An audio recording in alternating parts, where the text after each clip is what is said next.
Greetings, this is Frine Ridamentra, and I welcome you to my recap of the 24th episode uh, of Critical Role's Four-Side Dive. I've, or as they had already started calling it, Swordgate. Hey, today we will have, as listed here, our guests of Robbie Damon, Marisha Ray, Laura Bailey, and Matthew Mercer, with Robbie being the tavern keeper. So just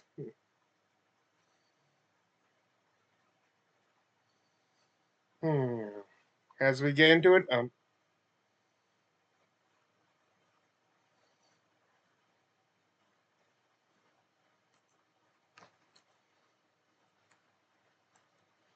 Top stories. Good evening and welcome to Four-Sided Dive. I am Robbie Damon, your 24th Tavern Keeper, news anchor, and here with tonight's top stories. Bell's Hells made headlines last month when they returned to the moon of Exandria and naturally got in the middle of a wizard fight smack dab in the basement of a smutty little bookstore. According to sources, the two wizards were both very hot and shared an affinity for dirty boys named Bren. Matt Mercer will have more on that later. And now to the world of politics. This is the camera. God's sake. Hi. To the world of politics, and a word on everyone's lips today is Swordgate. Last month, resident kind of dead lady Laudna stirred up controversies when she attempted to steal a sword that Orem stole from a definitely dead lady. Marisha Ray is here to set the record straight once and for all. And now, let's check in with the Lorecast with our resident lore keeper, Danny Carr.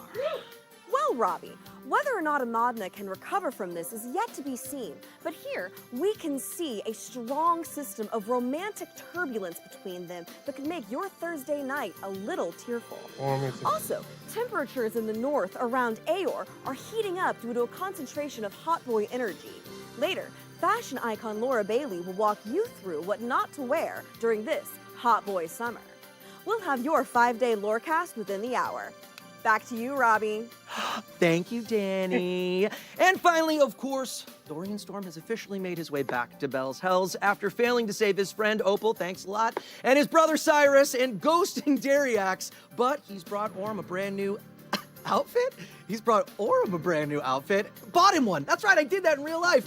And Robbie Damon, that's me, will editorialize on those events later. And be sure to stick around for more Four-Sided Dive, or More-Sided Dive as properly branded, because tonight we're doomed! As in, we'll be playing a game called We're Doomed, the Game of Global Panic. It's funny because we're doomed, and the name of the game is, yeah. Welcome to Four-Sided Dive! Let's do the bleeping show!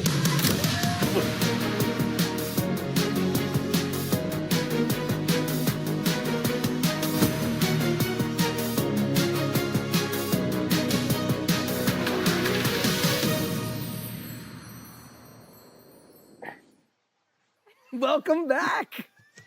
Okay, we go there. I would like to just quickly iterate this. When I show clips and stuff, there may be on occasion something more of importance, which I have to. But usually, my goal is that it's stuff that's harder to convey. Like sometimes it's true weight inside of it, but most of the time it's just like humor and stuff. Also, the humor stuff isn't usually as important, and therefore, good way of avoiding copyright strikes. It stops. We start out with the first thing. What the frick is up with that? Where they start and they start talking about Fern's the reappearance of Fern's father.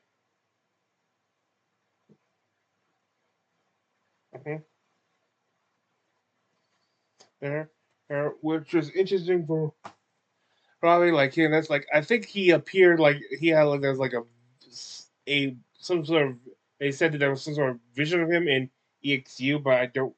But it's been so long since the original EXU, I can't remember. And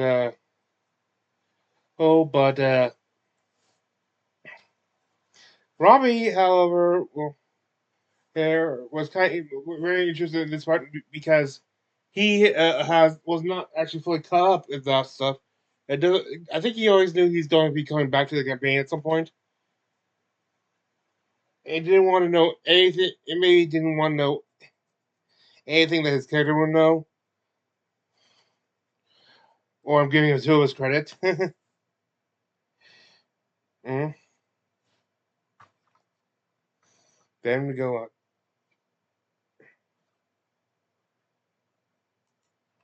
There, we fought this really bad guy called the Shadow Lord, right? Sorrow Lord Zathuda. Sorry, oh, Shadow Lord is from Nier. Yeah. We know everything. You so like downgraded his lore. Yeah, it's like this beautiful name. He's like the Shadow Lord or something. Right? Sorrow Lord. And that's what I'm supposed to do. Is He's sow big, discord here. yeah, Before You're doing right? great. Okay. You're doing great. He's- Put us against each other. I know We're Matt friendships. could be totally giving this to you, and I'm the one giving this to you. No, which I'm is, loving it. Continue, Yeah. please. And then a little later on,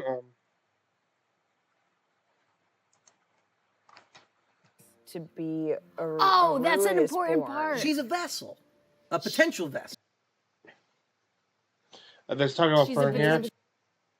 Like how her father wanted her to have plans. Her biological father, the Sorrow Lord Zathuda, wanted to have an exalted Rudis born. She's a vessel. Okay. I think But it's this is no shade to Fern or like his bloodline has the honor of being the vessel of Prodathos. Ashley Johnson. I think she's like at the bottom of the list when it comes to options to be the vessel. But Kinda, yeah. exalted. I mean, like Zathuda. Yeah, he does explain that does explain here that he tried to create a powerful Rudis born, like multiples through orchestrate, including conceiving, trying to have one of his own blood. However, the one he originally had highest hopes for her upon was his own daughter by conception, but she was taken away and stuff. And he's been because like certain characters like Ludus have been taking pot shots at him, saying, and he's failed and that stuff. And now she's back in the picture and stuff. She's become much more powerful, especially with the spark of Rashan. And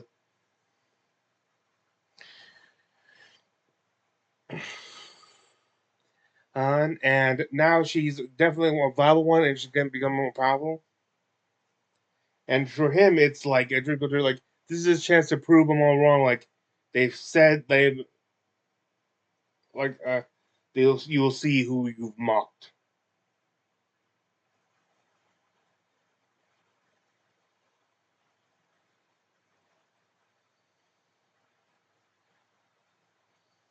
They mentioned how due to like the different things that are occurring, especially ones by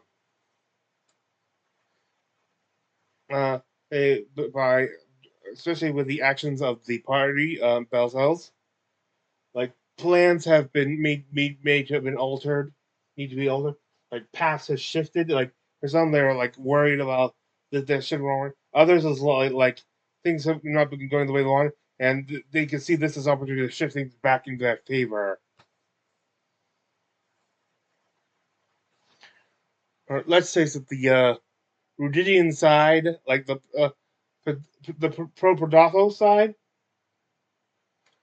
despite the fact that that the that the Exandrian Accord is full of different characters, especially those who serve the gods, both betrayal and basically moral enemies and stuff like this. It is the pro-Prodathos side that has like the more discord, like the most higher ups. They're just trying to use each other for their own means. Though, but you could just tell like when it should. They're showing signs that if they get closer to your goal, that's when the one or all of them are going to start making a power play to be like the sole under Protothos.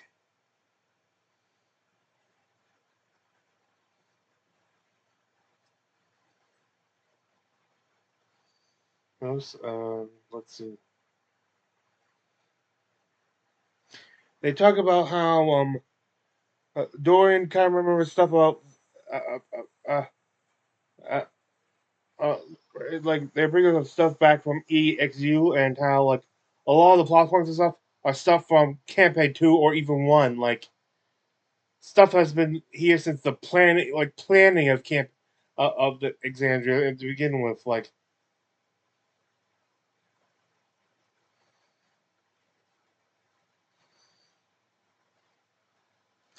right now they are sort of like in like Infinity War / Endgame game. Like if you compare it to the Marvel universe, I think. Which kind of scares me because there's still been some good stuff, but I'm not as big into the Marvel Cinematic Universe as I am. So since Endgame and they entered this new phase, like those stuff I not stuff there's some stuff I like, but not. I'm hoping it doesn't the same thing does not happen here. Like they always maintain quality.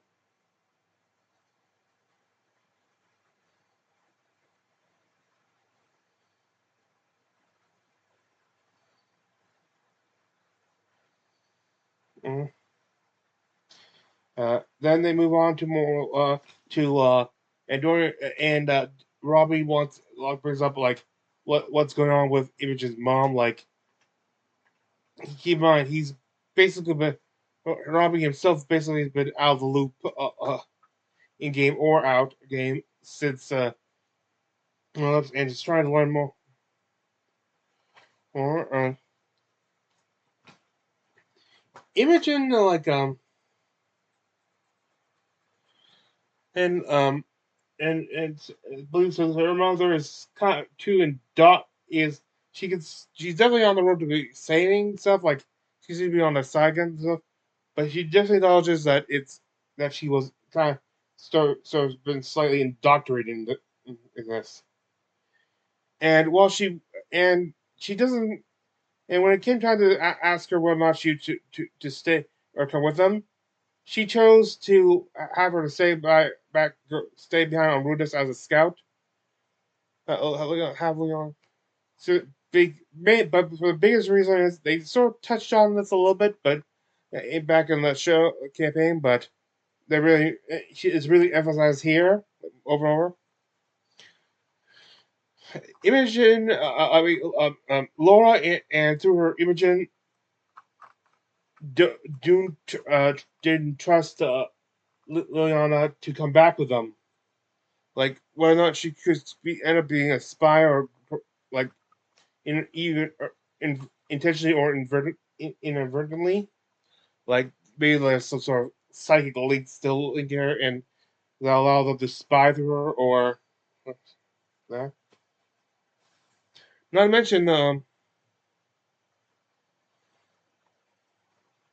to mention they do point out the fact that she claims that the reason he's here is to like protect some of the Rudis born, and to heal the stuff and like going back to during the what was just recently the opposing camp and seeing like their views of what should happen with them, but the presumed views like what would happen to Rudis afterward. It might not be good for her.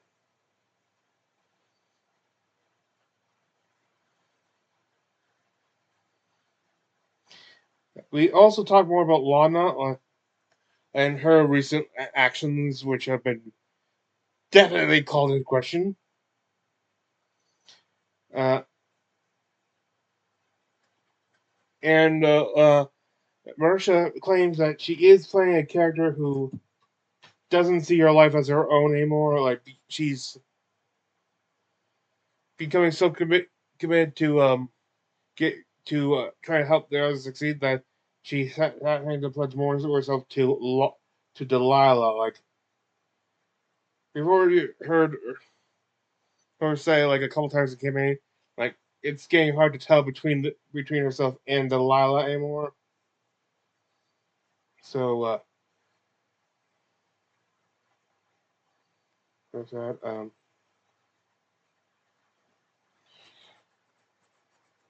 One thing that's kind of it's been motivating her. She says been motivating Lana into giving it more into Delilah is that she's seeing all the others get these power-ups to help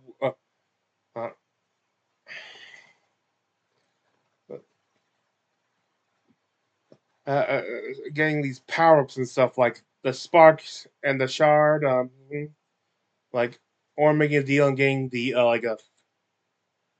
like the Fae getting like a feat because of it. Like everyone else is getting like these big power stuff. She feels like it's kind of like almost like a peer pressure her to all do her part to contribute. And fortunately, she sees the only path to power is to give more into Delilah. That stuff like this. The others wanted. I think the others wanted her to see. They say that the others want to see her that she does have other paths to getting stronger. They keep pointing out that Shiori was special before Delilah meddled in her life. Like she already had sorcery, but she didn't say that. She does acknowledge somewhat that she could go power, but she also feels like even if she does, it would still all in the end just feed whatever she will still whatever she does to gain power will just feed Delilah.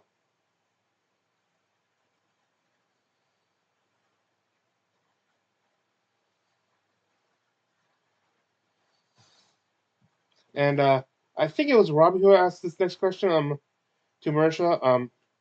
She had, and this seems more like something they would do like in a deep dive, but they asked, how much does her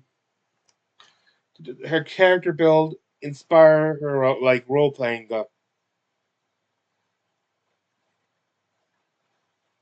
Like how much does it affect the narrative? She's very clear, like most of her choices on how to level up or what to get and stuff are based on the narrative or what's been going on. Like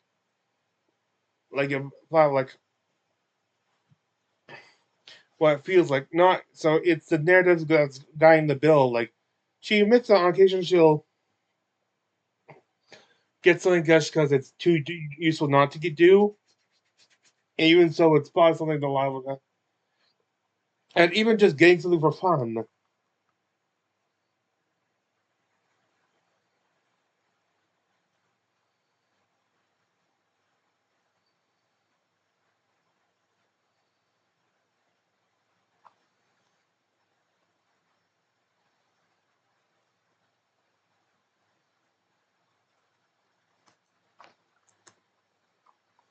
Objects, because that's funny.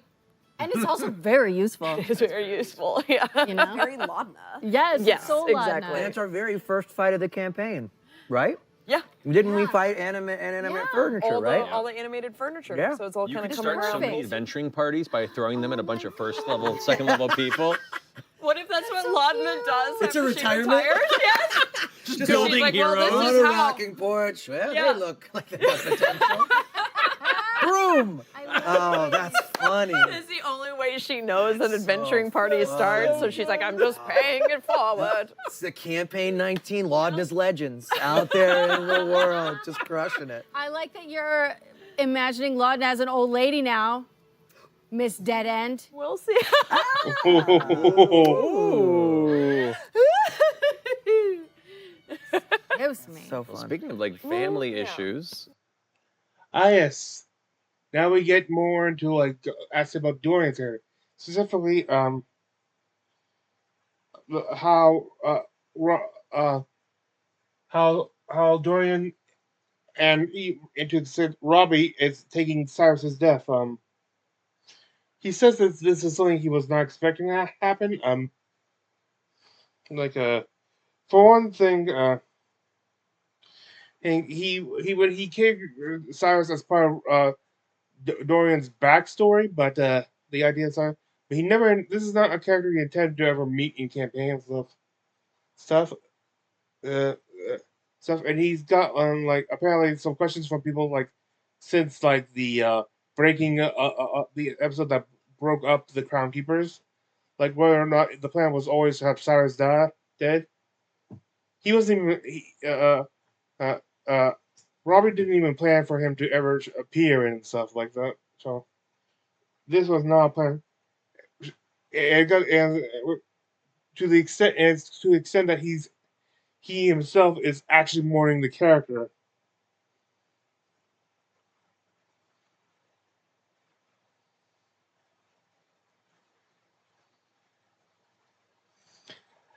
He does give a little insight into one of the choices he made since the death, which was asking Kiki if she could send some people to retrieve Cyrus's body. I think in some ways, he hopes that she can, being a powerful entity, a powerful cast, may be able to bring him back. At least I don't think. I don't think this is something that I think it. No, it's not actually. Robbie doesn't think, but he thinks Cyrus is probably. Not Cyrus. Dorian probably made that request. Hope so, and that some back had Dorian hoped that she could bring Cyrus back. Be possible stuff. And Matt is quick to point out that it's wouldn't be that easy because all the resurrection magic is been fritzy on Exandria ever since the commencement of the Apogee Solstice, and the only reason they got Chetney back when he was killed by Odahan on Rudis because he was on Rudis, like it was still under the effects of the Apogee Solstice, but very, very mild. Like its effects are focused on Exandria.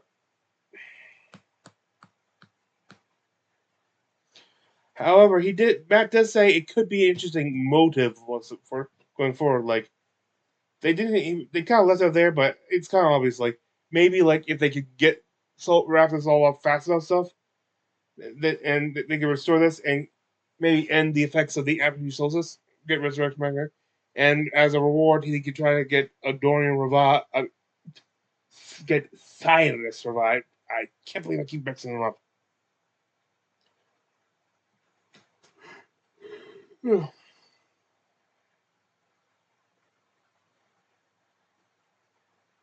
hmm They talk more about like how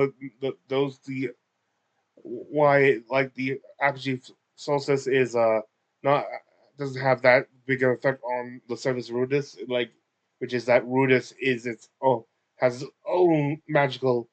I think they described it as its own magical ecosystem. Then they do go into like talk about more like divine magic and what it entails. Like it's the magic of the gods and stuff, but though it is possible to have divine magic without deities.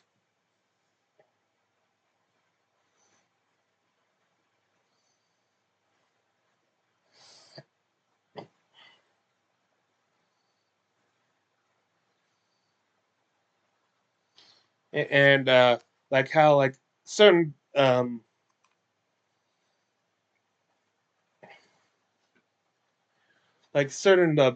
paladins are also don't get their power from deity and stuff, but rather like from actual faith or the devotion to something, and it doesn't have to be a deity. So and they can still consider divine magic and druidic magic, like the power of nature and stuff. That's considered also divine as opposed to arcane stuff. And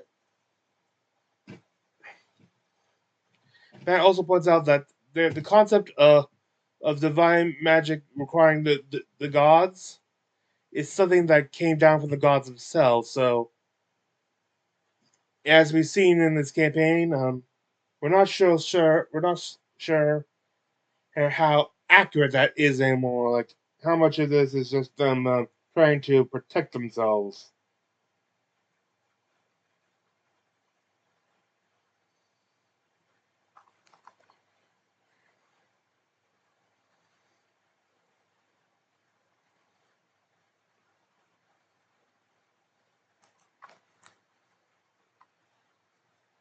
Who knows what will happen to Magic, and who knows what will happen to our favorite couple after Swordgate, baby. Drama, mama. Speaking of like Yeah. thinking about it constantly, you know, like living with those choices and going, oh, yeah. Yeah. Why? Why? Why? What was the moment? What was the moment? Was it when you first saw it? Warlock's gonna warlock, baby. Listen, baby. I don't know, side to the lady in my head. No, I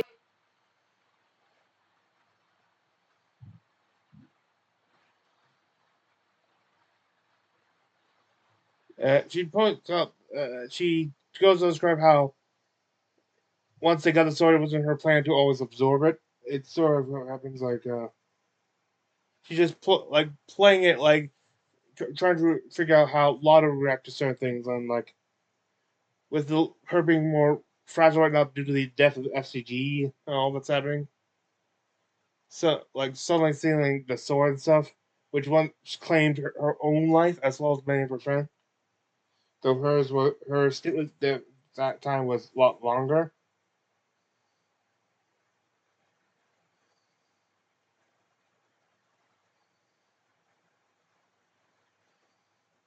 Mm-hmm. And stuff. And let's see. She admits right now that it's kind of dangerous to have her around magic items and stuff. Like ever since the that phase stone in the early campaign, like on the airship, she's kind of oh no, it's dangerous. Like she gets the urge stuff, and then she knows that Lala should be having some sort of reaction to the sword and stuff, and then Marisha hears Matt go boom boom. He goes, "Oh no!"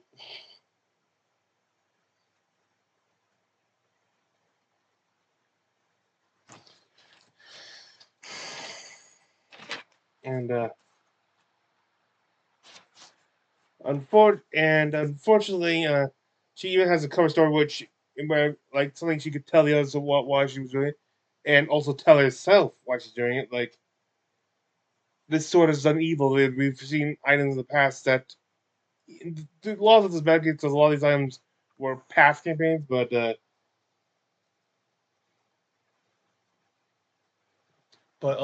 they've seen items past like dark items done for dark games that actually had were partially the reason why those dark things happened. Who's to say that this wasn't? So in her mind, she could say this stuff and that by potentially getting rid of a bad influence sword, she's helping Aurum. Like,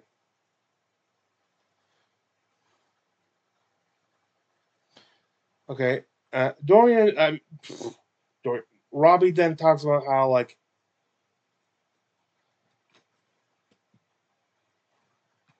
uh how his view, like what it seemed to him like throughout that scene was that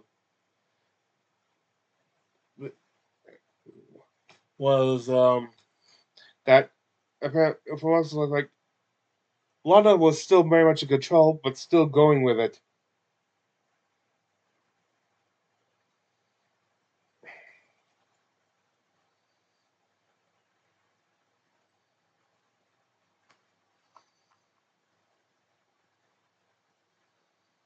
Mhm. uh, Unfortunately, this also kind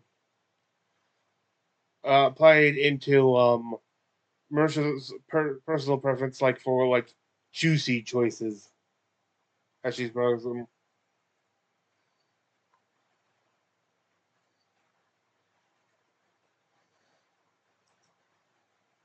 juicy choice when it comes to RP into with this character and knew that it could go down these paths. Also, Mhm. it's funny that it happened to be Liam again. That irony wasn't. I had to lost on explain me. Swordgate to Bullgate to like Bullgate? 4 of the producers today. It was hilarious. Oh, Yes, yeah. because so For the producers, can you explain it to one of the me? What Yeah. was I was, to be fair, I also forgot what Bullgate was. Until they start to try to, oh yeah. That's what was Bullgate? So forgot about- Liam and I had a moment in campaign 2, earlier on in campaign Yeah, it's 2. like Yeah. episode Early. 17 or something. Yeah. It's Okay. early. So when Our good buddy Mark Humes was guesting on that. Yeah. yes, Okay. and there was this bowl of like Tiamat or some shit, that Mark Humes character, it was a ritual bowl. a ritual bowl, yeah, Kaliana wanted. And early on, Mighty Nine, that first kind of run, we were all very secretive Everybody and was keeping shit from Not us. fully trusting of not each trusting, other. Yeah.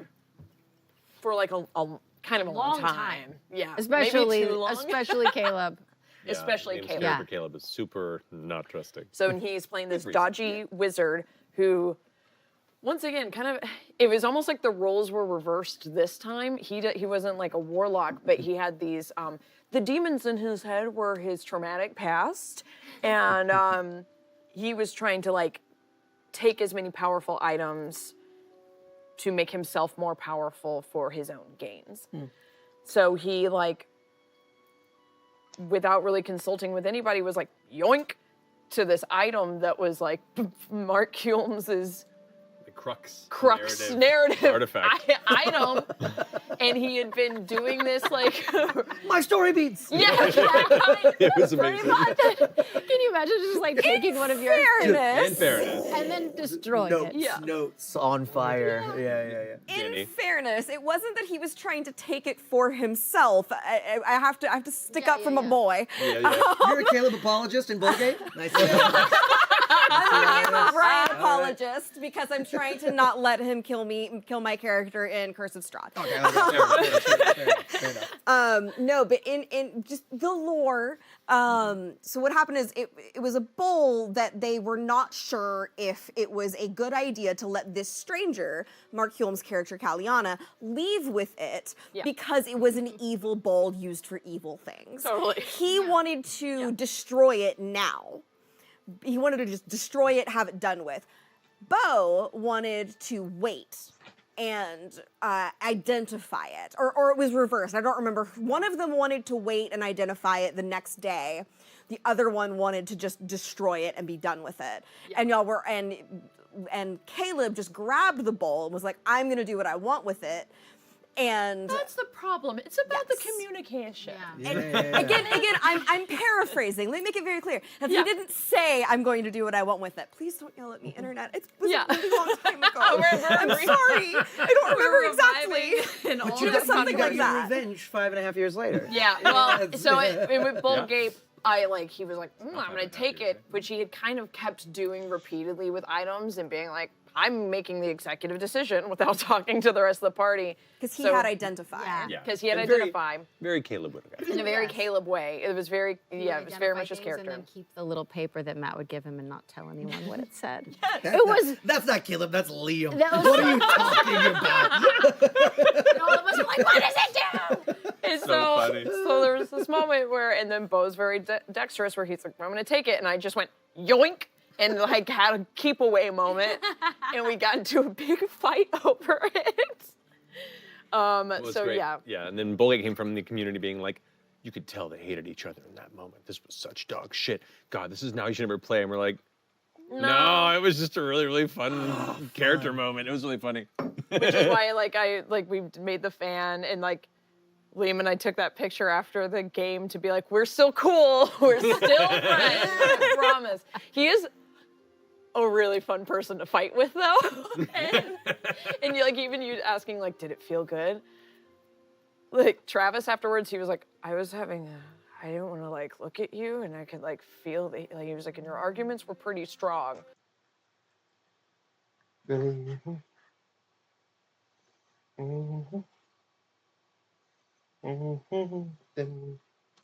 Oh. Oh, she And, doesn't. like, Don't debate her. yeah. Yeah. Travis and I felt like you were like one charged magnet, and him and I were for the opposite charge, just slowly pushing away from you. Trying to be respectful, but So Okay. Then they go and explain more about Aor to Robbie, and like they talk about it, how it used to be this old city during the Age of Arkham, like what the Age of Arkham is, like, and why and how it got destroyed. It's like a fairly more longer explanation, but you guys already know. This is just making sure Robbie's up to date.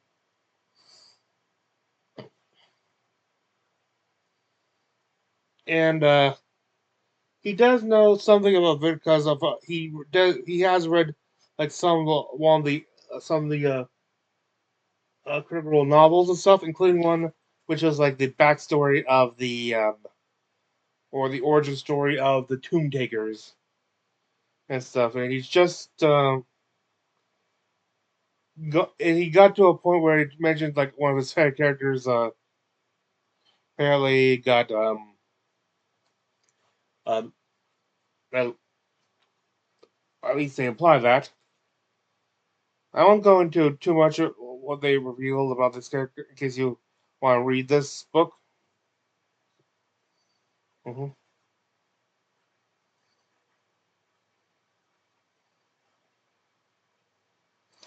you just they do go talk about a little more about including how it portrays the Tomb Takers as that they're villains and stuff, but they are the very sympathetic villains. Then we go into the Tower of Inquiry, starting with uh, Marisha. They have a fresh tower for some reason. I don't remember the tower being knocked over, so if someone like between that knocked over, they have a new home tower, a freshly reconstructed one. I think at year 18, and that was block number 18, which is oh god, this. If your character could have one last campfire with F.C.G, what would you ask him? Oh boy. For Laura, she asked two things. Like, there's something. One, is there any like mission he wants to complete? And not just like finish the mission they're on and stuff, but any missions that they want. He wants like it's like a side quest completed. Like personal for him. And then God.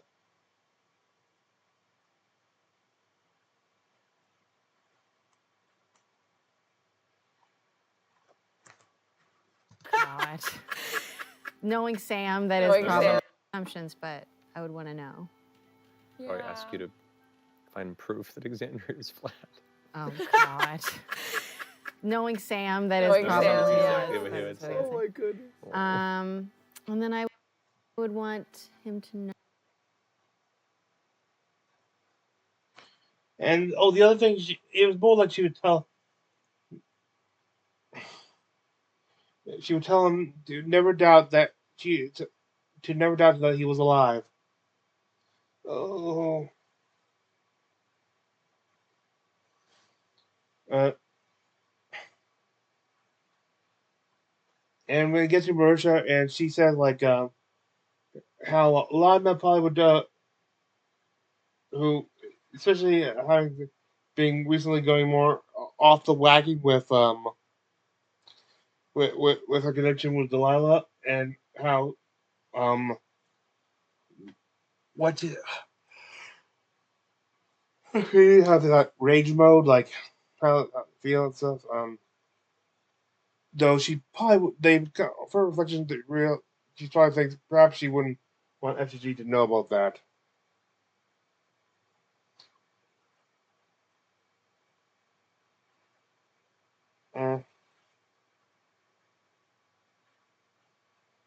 One thing that's hurting them like is a moment like it's something I didn't even think of till they point out. They're finally they're going to AOR now this campaign and stuff, rather than FGG. FGG is from AOR originally. He was an AOR Maton. And they're finally going down with it, and he's not with them. Have an interesting role.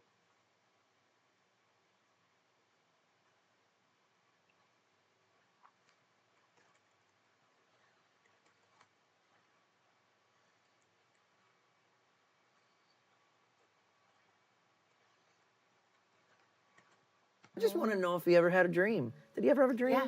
He did? He had a dream? I get to find my answer out? Was it a wet dream? Just oil everywhere. I'm kidding. I'm sorry. But I ruined the moment. What did he dream about? Did he ever tell you? He's gone into a few people's heads and dream. Then Laura draws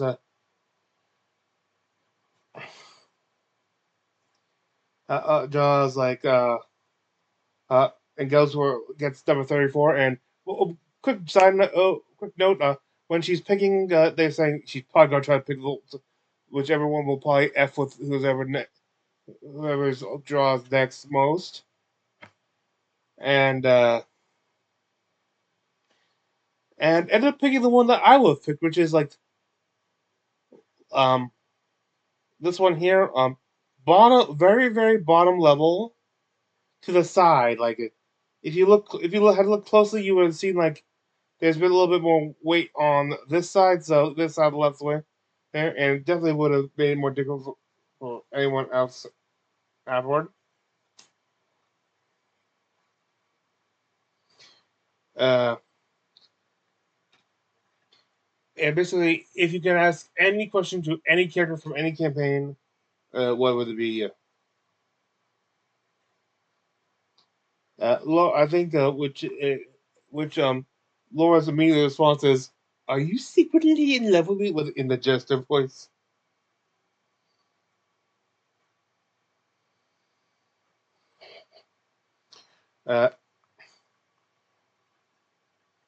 Risha had actually a question for Grog, something she wanted to find out.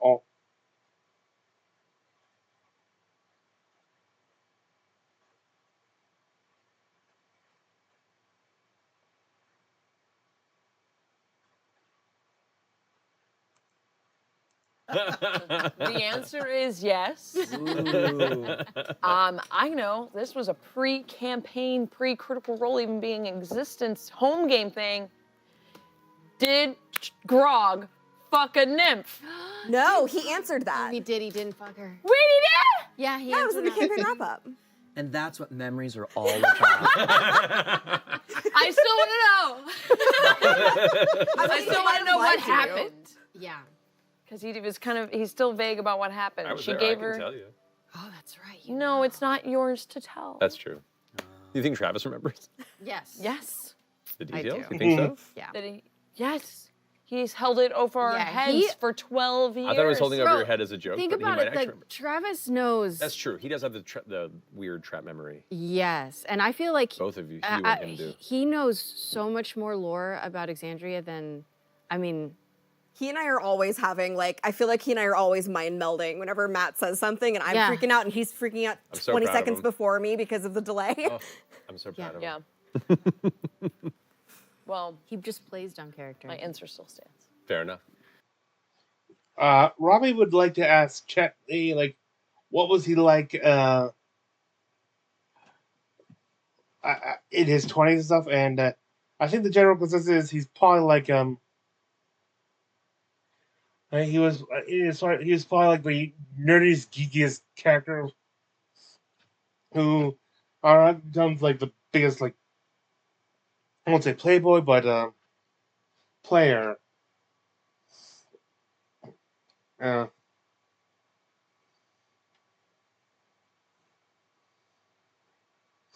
we get to Matt's question. Matt, so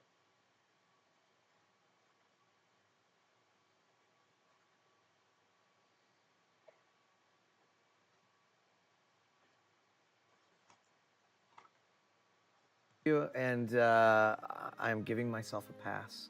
It's you. Valid. Pull the next one. Yeah. Pull the next one. All right, let's see what Set we it can up good so that the next group gets fucked. Yeah, last question. That's fair. let these plan. oh, that's risky. Ooh, that's dangerous. Oh, that's a dicey play. Yeah. I Oh, love wow. it. Matt. I love it.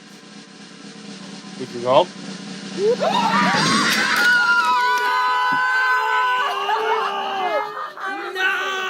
Quickest What tower happened? drop ever! Bring out the flog! Oh my god! Can't believe it. No, that was full I confidence. Wow. may have been overconfident. Wait a minute, like Hubris, what do we do to you? that Hubris. matches the tower too. It does! Do you get 20 spankings? What's the plan? 30? 30 spankings? Come on, baby. All right. We won't know till the game. Oh yeah, you have to open the box. I have the question ready. So Okay. go to the consequences box and look at the I've consequences. never done this yet. All right. I was so confident in him too. I know. I was like, it's Look at not this. going down this episode. No, it did. Oh no. Yeah. No. What's it gonna be? What do you find out? You'll But find you- out. Okay, after we do the question. It's first? part of the block C. Okay, oh, question okay. first. Okay. Kyle, you did this. This is Kyle. Dang What's the it. question? That's on me. I got too confident. I love it. Boy. Oh boy. Golly gee willikers. This one is very timely. I keep wanting to say prescient, but I can't remember if that's like the correct word? definition of that word. So I'm just gonna go with timely. From Ellie's Gay Machete on Tumblr. Ellie's Gay Machete is a Nice. great Oh, I name. get it. That's I got great. it. Yeah, it took me a second. Yeah. How do you decide on updates to official character art? Oh. How do you determine what to keep, what to change, and what new things you'd like to add? That's a great question, actually. Right? Just updated our Thank outfit. you so Yeah. much, Ellie's Gay Machete. Yeah, talk about your outfits while I go through your tankards and take out the questions I had about your outfits. Don't mind me. How do we decide what we keep and what we get to see don't? that, or is it a surprise? I don't know. We'll find out. Continue, please. It'll be revealed in Block C. Oh boy. I feel like everybody's different with how they approach it. Well, I thought Yeah. mine was gonna come before you guys. yeah, I know. Yeah, but it was. then it just like Yeah, it was meant to be maybe in the half and half episode. Yeah. And then it was so emotionally impactful. It felt bad to be like, guess what though? Our brother's dead, but look at my new shirt. Yeah, so like it was scary for me because He then goes on. He talks about more about things like his eyes change game and how he gave a lot of his gear and stuff to Dariak stuff, which is kind of scary because when they were when the party was alerted to Zathuna's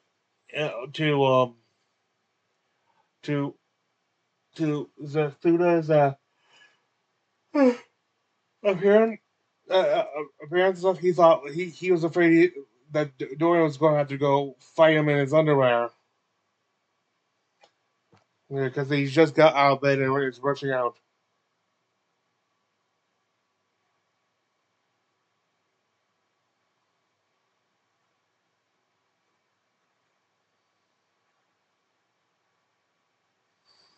There, I forgot what that means.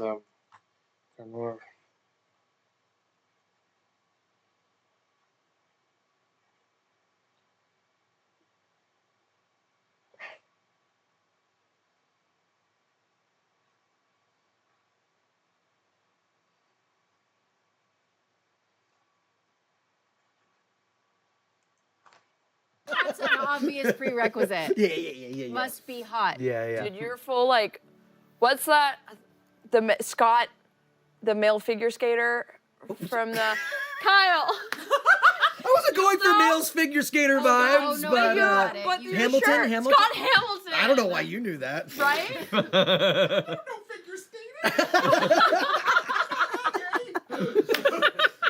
I knew what you were talking about, Marisha. I don't remember his name though.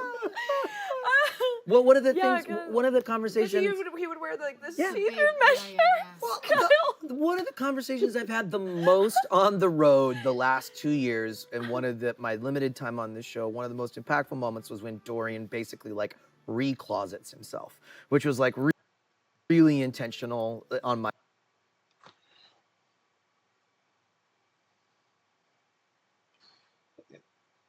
Talks about that and stuff.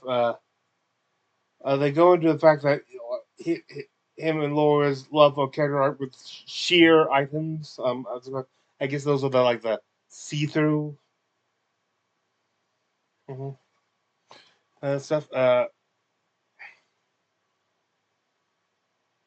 I guess for Dorian, like this new is like step back into like the more free spirited version.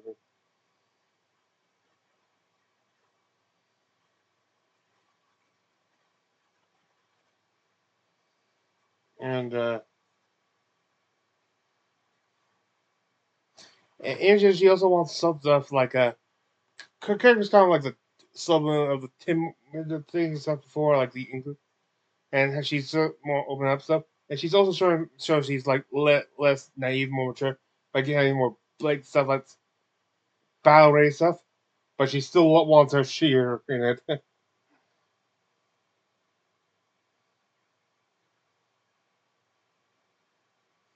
And they all talk about how they do all the want to incorporate some memoriam of F.C.G in their outfits, like whether it's actually something left of him, like his jacket or the uh, grass marks.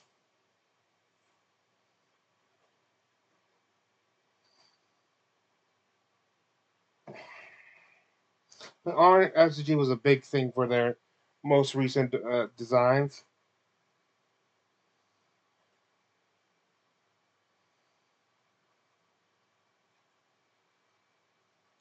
and they also talk about how Ladna is definitely going for with her new thing is definitely playing a lot more homage to a lot of like her styles, like choker stuff like this, like the proper wear stuff. Not to mention that like the two cages, like the chain cage here, the big look of the ribs, like the cage skirt.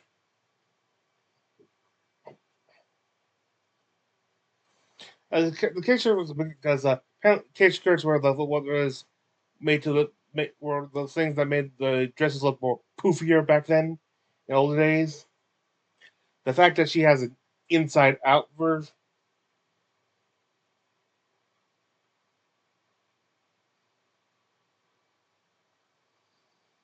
is because of like she like Delilah Paul was definitely using a cage sir probably using something like a cage character. But so like this is like the bone work we're seeing the bone work to her becoming Delilah.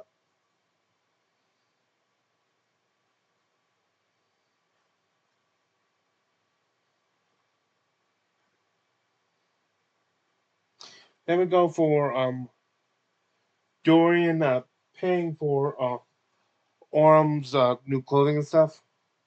That's like this like such a big like almost like shipping room and stuff like he also admits that between the shopping and stuff like that and him giving a lot of his stuff away to Dax before ghosting him, he was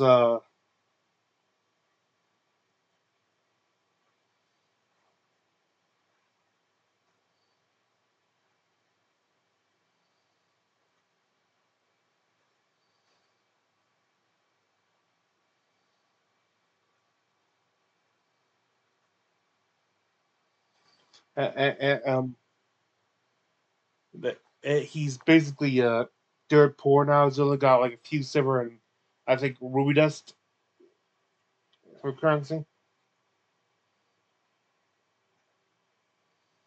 So make sure that I should recommend he do some looting while he's at Aor like of any like down vanguard.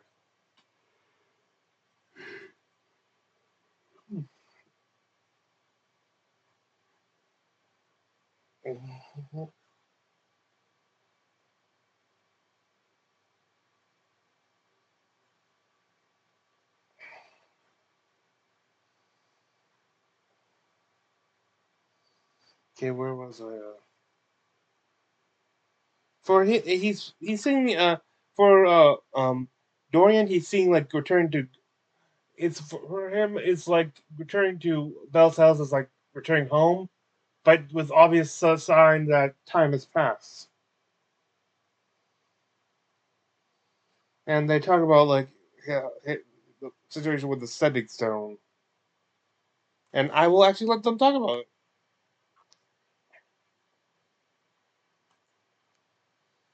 Oh, fudge. I felt the guilt of not being able to answer them, but from what I understand, it was a magical problem. Correct. Right? Yeah. So I never got them. Thanks for that pass. I figured that was easier than me having to answer for you or the other side of that for a while. Though I do like the idea of that ability coming back and all of a sudden like a bunch of old messages like hitting back with Amazing. Oh my God, it's We're Orem. gonna die. Everything's okay, but I miss you. 53 messages. But yeah, no, it's just the best. What an absolute blast. And I'm so excited for the future. Yeah. Yeah, man. Yeah, the best. So good to have you back. Good question. I may a little mistake. Thought about like since talking about I was wondering why I have something similar here. I just realized what it was. I skipped the fact that when they start talking about how Dorian paid for Orb's clothes, that was the start of the deep dive, and that was her Robbie's. Now we go to Laura's question. What are Imogen's thoughts on the situation with Delilah and Lana? She is not happy with what's going on. She's thinking for her what her character sees most painful is it's dangerous situation. But however, you point out, but when you point out she's using you, your response is yeah, but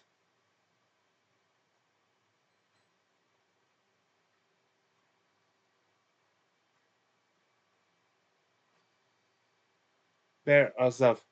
They've mentioned this in campaign 2. In the actual campaign, she at this point, with what she's doing with Gladala, Imogen actually is regretting not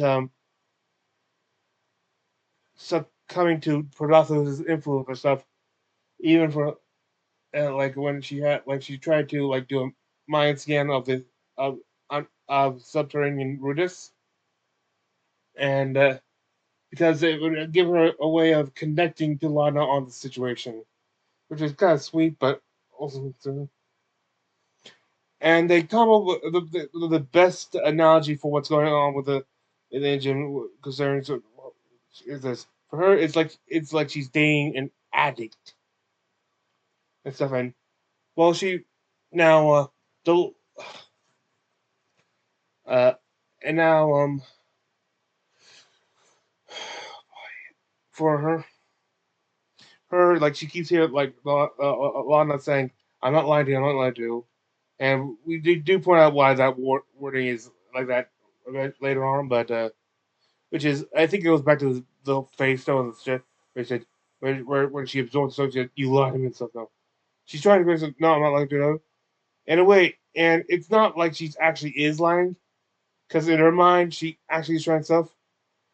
But that's what she's saying in the right now. Like when that, but it's true for right now. But we will see if it remains true in with future temptations.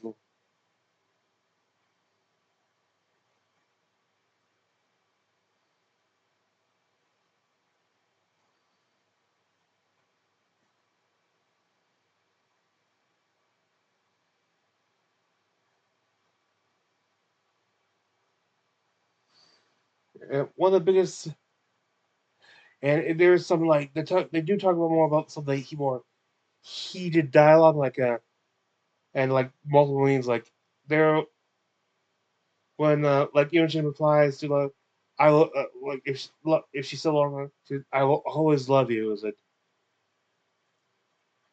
you,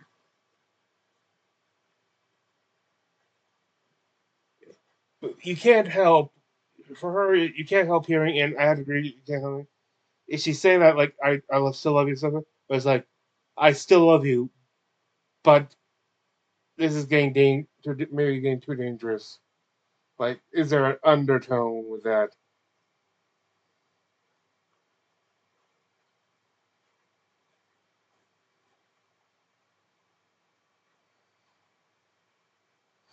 They do, and they point out another big thing about this is like why she's so easy to.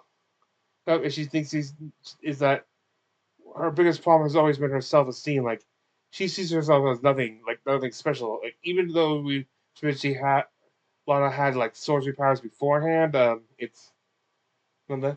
she doesn't see herself as it, and therefore sees herself as not having enough power and needs power to protect.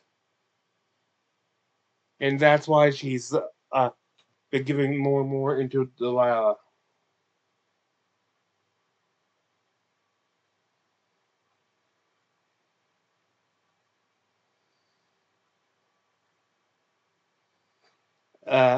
We again go to Matt's next question, which is he first pulls out one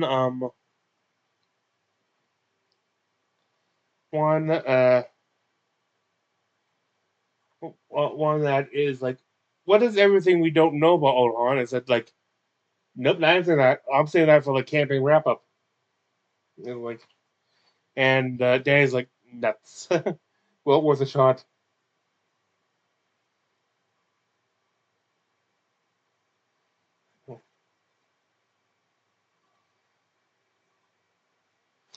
Uh, and that the one he next one he poses, the one he actually answers was like for him to have all these returning camping 2 characters in recent. He points out he will have a lot of stories to give on those, but however, he's not just going to bring up a character willy nilly and stuff like, as a reference or so on. Only when it feels logical to have them. Like, okay, they need to go to the AR to stop them, to try to interfere with Ludinus, which means they'll need a guy or someone to take him there. The 4 more experts on that would be experts on that are either Caleb, who is occupied right now, or Essex, and this could be a good time to catch up with him.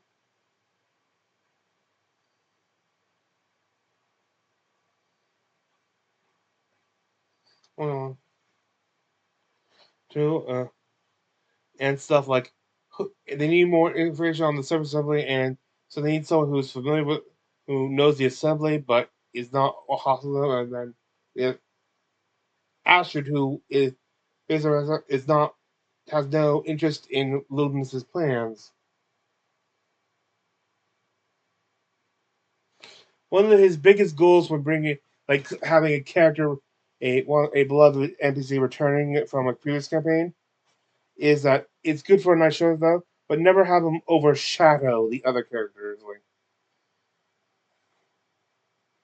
even when they're traveling, it's like, who I think at this point might be a like level 20 wizard.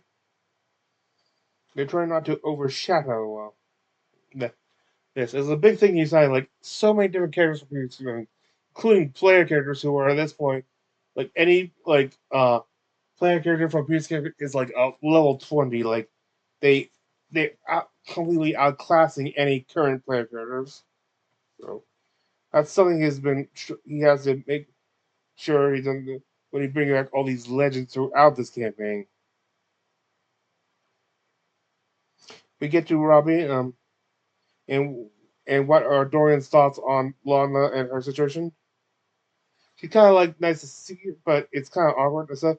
As soon as he starts acting weird stuff with the weapon stuff, he's like immediately like, retreating back to Orem, like and the ones he's got more of a bond with. This is either 27 or 37.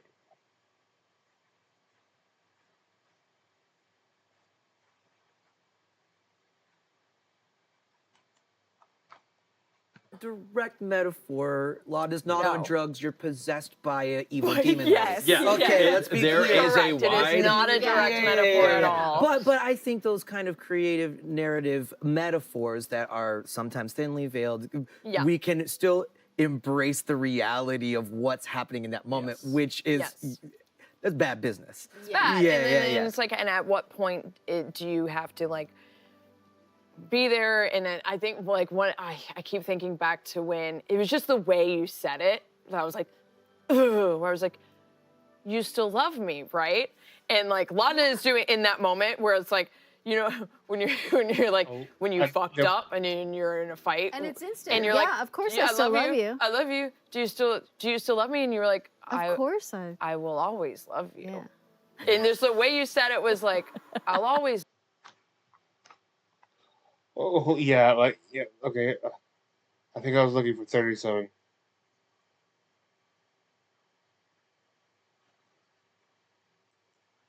No, I feel like there was some early bonding with Laudna in the start of the campaign, and then seeing her in the state right off the bat was pretty disconcerting. Yeah. Yeah, it automatically did. made me retreat to Orem, Yeah, which I feel like is one of my stronger bonds in the game. Orem, Chet, Fern, and then like Ashton to a certain extent, maybe Maud, but I've been waiting to bring it back.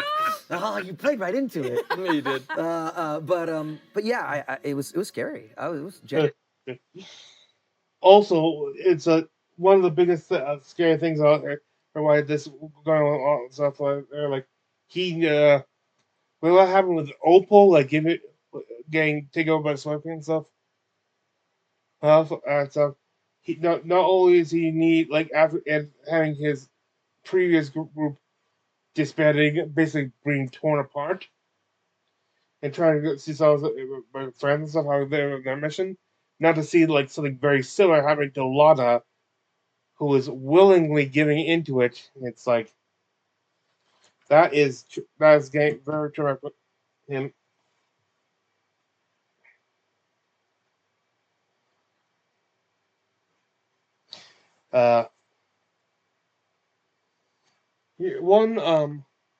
Laura then pulls another one, which is like a shared one with Marisha on what their characters thought on losing F.C.G is, but they've sort of talked about it already. So unfortunately, they're kind of she basically reads the next one she decides the answer.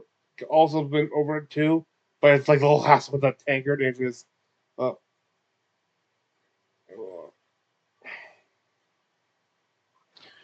more about like how it being back up still on Rudis like Spider and on Vanguard, like she again reiterated that Imogen doesn't trust her, but still definitely wants her back. This is like the most complicated, like stressful situation for that, and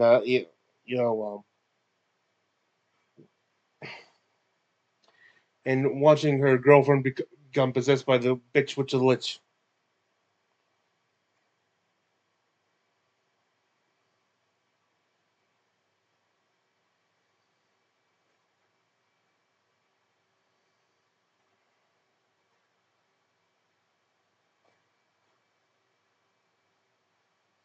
They do discuss like like the time in terms of timeline, what's going to go like on like she clarifies how long to like they say she mentions how long like how she's been with Lunas since the time of the what Matt clarifies she actually had no that's when she left and she's doing different things trying to research her, explaining how throughout her thing she had these dreams of rudeness and stuff and that and sort of has and how to use it. Then she starts seeing signs that Imogen as a toddler having these powers and then is then very much concerned. Can concern and which wants her to go off and leave to research to find out and going to experts and secret, which eventually led her to lewdness.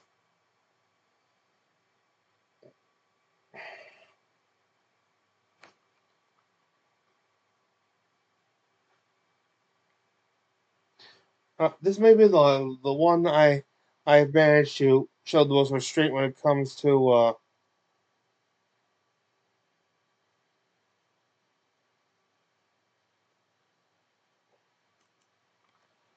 clips. And then With a ton of information. All of our information. Has all of our information. I still think that I just feel it in my bones, like Liliana is going to play like a really massive part in whatever this end game is. Very Gandalf to Gollum of you. Yeah. I immediately 100%. see your wheels turning, looking to subvert your expectations. We'll see. What do you got? Okay.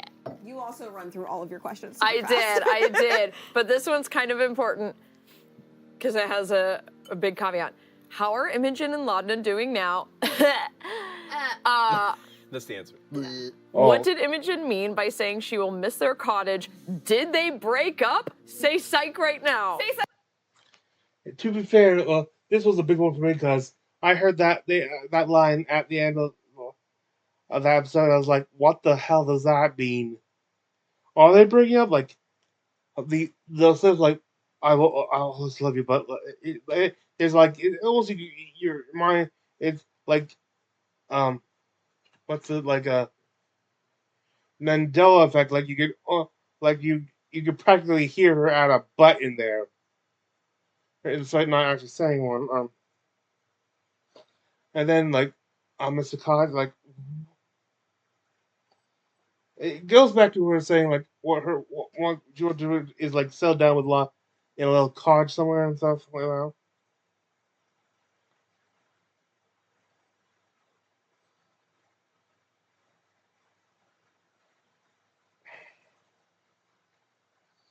And even for them, like at the end of the episode, they were like so confused with the subtextual messages that they were, not. They actually go back and ask, sorry, wait, did our characters just break up? They themselves weren't sure. Like they're not broke up, but it like if it was like her actual real world dating and stuff, like without the mystic BS and like world ending, it's like we're not broke up, but we're taking a small break from each other.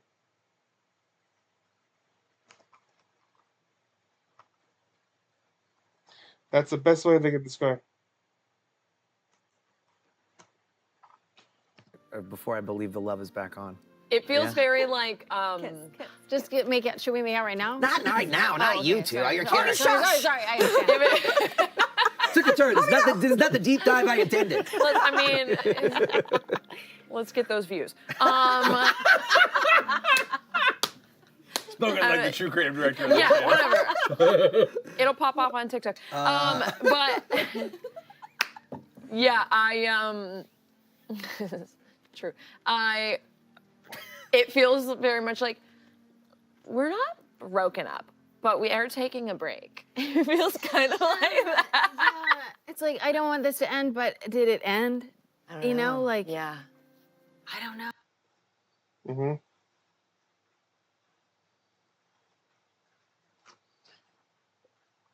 And then Matt has another question. They're all like running out of Taker questions. Like they're gonna game them all the way now, because I think they know they won't have time to for this while playing while during more side dive.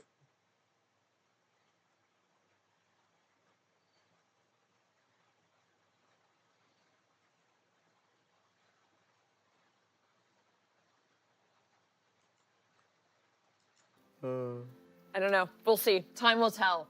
Ooh, I love it. That's good. Yeah, that's a good sign. It's really hard not making all your questions about Essek. So hey Matt, just talk to me. I mean the audience about Essek. How is he? How is he? Oh, that's a great one. That's a great lightning I was round gonna say this one. other question. Another question was, what was it like to have Essek and Astrid face off in that interrogation? I'm like, I already answered that question, and this one's also about Essek. I'm like, Look, at least I admitted it. no, it's valid. Yeah. It's valid. Sometimes the brain worms eat the brain. I'm sorry. No, it's all good. He describes us having pretty good up till recently.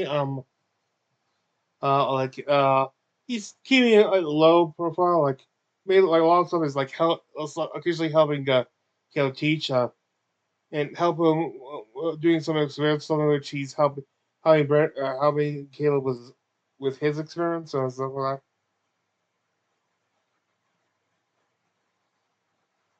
He's sort of been enjoying his quiet life, stuff. And we do get more of an explanation of what is going on with him and the other. He's sort of under suspicion. Like, he's not being outright hunted by her, but he is sort of under investigation.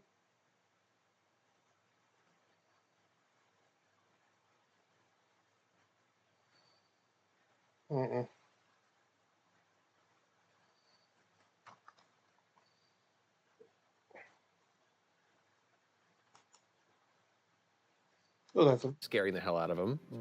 Yeah. Hi, Omar. Waking up from your nappies? You He's in his Essex got his groove back He era, did. sort of. Kinda, like, yeah. Omar okay. also wants to know how He does. Essex is Hey, doing. Omar, Face. you like Essek? Yeah? Yeah. Hey, I love you. Give me a kiss. No? No. You looking at mom? No, Mom. give daddy a kiss. It's okay. Give dad a kiss. He's still Oh my sleepy. God, this is He's the very same CPs. combos that we have with Ronan. Ronan. No, Mama. He's like so nappy and like He's so He CPs. is. You want to take him? He went to the vet today, so Oh, he's tired. buddy. Yeah, sorry, buddy. So stressful. You previewed your questions. Do you have one to share? You could share with Laura. That was apropos to the both of you, maybe. Like the what are we? It was apropos. That was a. Yeah. That line about the cottage, man, that's literally Bree and I's dream. And The that cottage line is hurt. brutal. That was well, rough. because early in the campaign, it was like we could run away right now. We could Yes. ripcord. We And could just get a cottage. There was a moment where, like, Laudna was Imogen was talking about, like, oh, my dream is just, my happy dream is just being with Laudna and baking in a little cottage. Yeah. Oh, my Things heart. got complicated. They did. Didn't they, buddy? Well, do we want to do one more round, or lot are we of tapped out on mine- questions? I think we're pretty tapped A out. lot on of it. Let's mine, tap down. we've We already answered a lot of covered a them lot of mine too. in the early question. Good Yeah. job. What was it like for Alright. Laudna Good job, to folks. see a visage of Delilah during her normal internal conversations? I think right now she's like, she's so in it, she's just like, what's up? Yeah, that seems In a about weird right. way. And then we kind of already covered this one too, which is why is Laudna so focused on not being perceived as a liar? Could it be due to Delilah's gaslighting or because of Imogen's original response on the skyship way back when? Yes. Yes. Yeah. Yes. Do you? Oh. I'm so good at my Is job, Dorian you blue guys. because he I has know. bad Good. circulation? I think we're good, and this is the point Where they be picking out a poll stuff. So Damien date Robbie.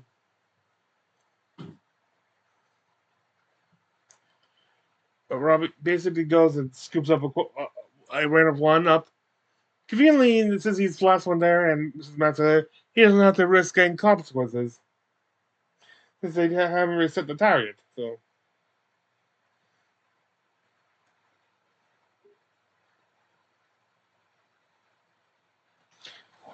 Oh yes, they go into like what were like some of the first drafts of their character names and stuff. Robbie actually goes first and lists like a lot of like different character ideas he had originally, which some of them end up getting reused later on. The biggest one for I think inspiring Dorian was Nudge, and I'll say a water Nazi. Emil Moonwake. He also talked about a lot of his past other character ideas for this. Like a goblin ranger named Flint. Flint Tip Bearskin. There was also an Angus Boulder.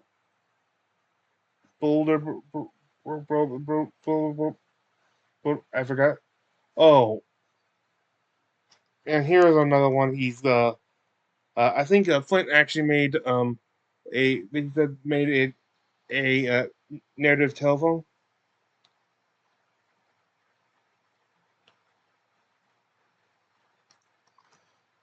Oh, my idea for the foresight, or not foresighted, for the narrative telephone was, and I gave this to somebody doing another charity, was Jaxie Flaxseed and the Tabaxi Taxi.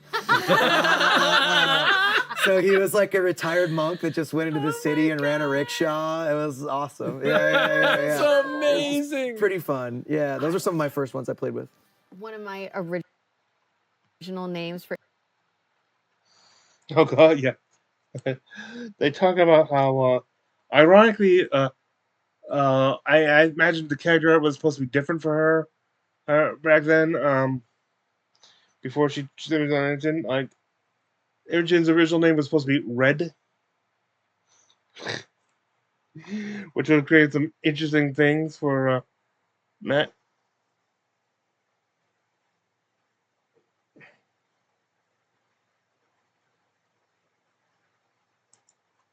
preparing the campaign, I was like, it's going to be this whole theme here with the Rudisborn, Rudis, and Fern had been established in EXU, and I was like, Fern with the Dark Fae. I already kind of she might be like the Rudisborn tether for the campaign. And then when you made Imogen with this like dream of this like storm that chased her, I said, what if the storm was red? Yeah. And I was And like, oh, I you're love like, it. yeah, it'd be great. And I was like, okay, now I have 2 Rudisborn. Great, 2 tethers. I can make this kind of a dovetail, like dual narrative. And so yeah, that was kind of where that stemmed from. So the name Red would have made it even more like, okay, well, fuck. Maybe that's a bit much. I hope you would The storm is crimson. maybe change it. Maybe change it more. The vermilion dust pours through. I just never use the word red. Well, what's funny is one of my potential names was Vermilia. Oh my God. Red and vermilion. I'm just like, I got close to So green. Vermilia. No, that's wrong. Chosen Rudis is now blue. Names and Yeah. I want to be blue. Damn. Shit. Oh my god! brains were there before we knew Yeah. That's really funny. I also Good had stuff. Yeah.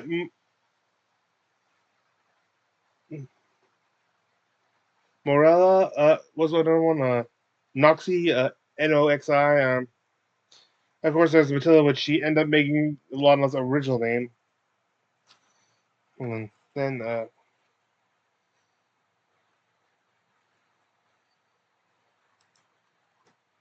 fuck with Taliesin. I'll name him Pate de Rollo. And that was it. And like And now it was just always there. yeah.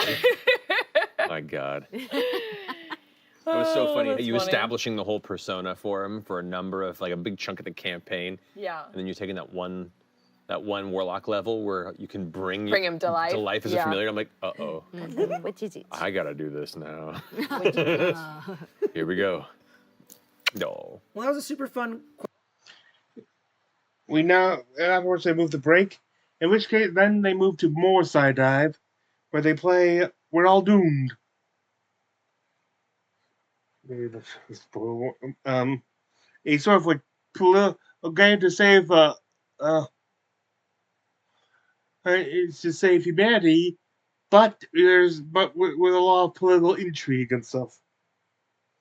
As I usually do, I'll be showing first a clip where they explain the rules, as much of the rules as they can, and then I'll be showing you a clip of some of the highlights. Star of this all takes after, of course, the ads.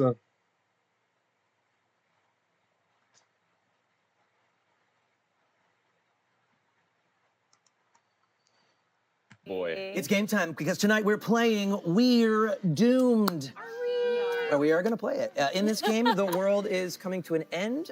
We're going to play as a powerful world leader, or 5 world leaders attempting to build a rocket ship to save humanity. We can do it. We can do it. I believe in us. We all accidentally chose these before we started to match parts of our outfits.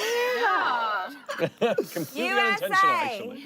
And we're going to work together. We must work together to accomplish this task. Only those with the most influence will survive. Psst, this is how the game works. And did I mention we'll only be playing for 15 minutes? That's how we do it, and like literally 15 minutes, and then the game ends. Each round ends. Each round has 2 phases. We'll start with a take action phase, and then where we each take 1 action in a clockwise order from the first player. And then, let's see, then we like produce a resource, we invade, steal a resource, or even nuke to eliminate another player. I don't know why I'm pointing at Those you. are those Yeah, different why? actions you can take. Is Yes. it who gets to nuke for less? Oh, that's you. Okay. Yeah, For the motherland.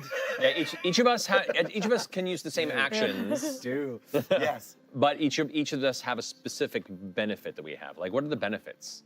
Ooh, Yours can nuke for 5 resources Only instead 5 of resources 8. Instead of 8. Yeah. I can gain 2 influence on an indoctrinate action as opposed to 1. Oh, nice. I'm a tech boy. I can do 3 resources instead of 2. That's pretty good. Yeah. Because I can propagandize, I can steal other people's influence for free. Oh, that checks out. That sounds right. I invade for free. That is Nice. democracy. Yeah. Democracy. Oh, this is Wowzers. this is too real. Here we go. Too real, guys. In the round, after everyone has taken one action, we'll begin with the contribution phase. We will contribute. There's no order in this phase. We all just kind of declare how much of our resources we want to contribute to the project.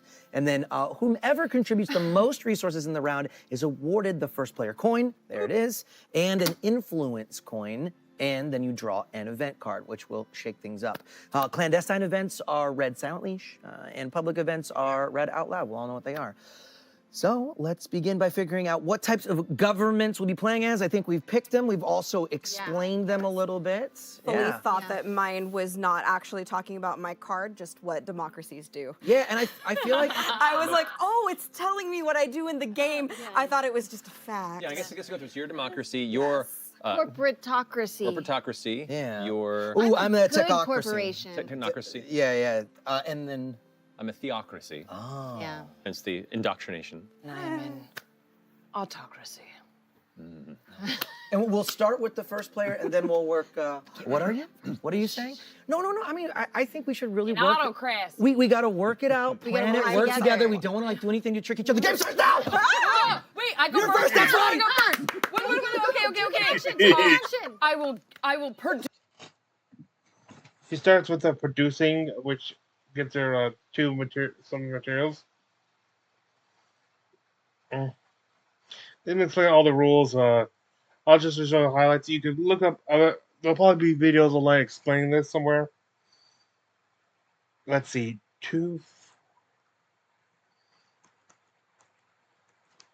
Now we Resources. contribute. Now we all go around and contribute to the center. That's the worst. Well, You don't have to wait. do Are that. you? You could be Is Cthulhu Church. Matthew. Wait. Can I look now? Are you just supposed to be shared? Is this his consequence? Yep. Your consequence is that you're just shared? I'm the host of There's this a timer. Oh, there's a time. This is important. Come put it down. We can't know. Okay. All right. Now what do? We all contribute. Who's contributing? You go first. First. I will throw in one. I've got nothing to contribute. Is this your share? I'm not good at impressions. Wait, are you Cher? Oh No! my goodness. I'm not. The thing wants me to be, but I cannot be. No. You can't read it. You can't read it. It's got an objective. Oh my Fuck god. you, Kyle. You did this to me. I didn't get. I didn't. I don't have anything to through it. contribute. It's your turn. I don't have anything to contribute. You have I resources. threw in one. I'll contribute to. Oh, Danny. I'll also.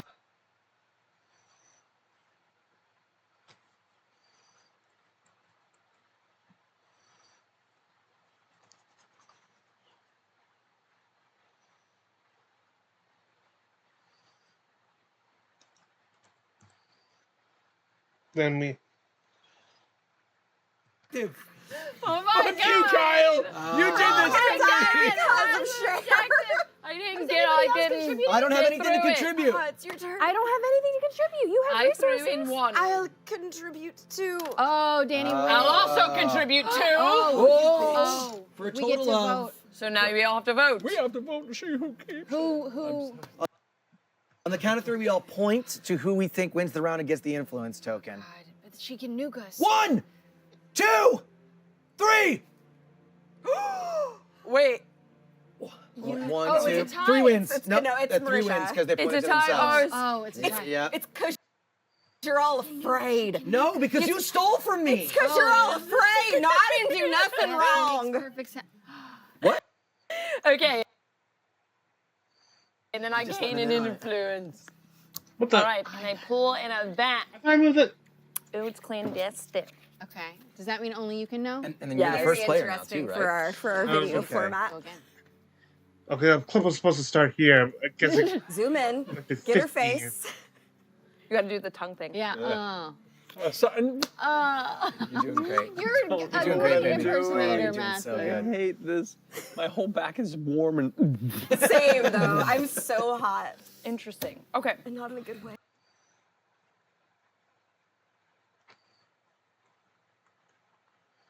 Okay. and then we're done. I feel like you're produce. working the people of your nation hard for these He reasons. contributed to it. Work hard. Wait, why That does was that? influence. Oh, it's all That's mixed not up. It's supposed to all be in mixed there. up. Work harder. That sounds like a good plan. Fucking kill me. It almost sounds like you're doing Bill Clinton. I don't know what I'm doing, Laura. I will. I regret everything. I will No, produce. I'm the democracy. I'll produce again. I hate this Yeah, so much. I'm gonna produce.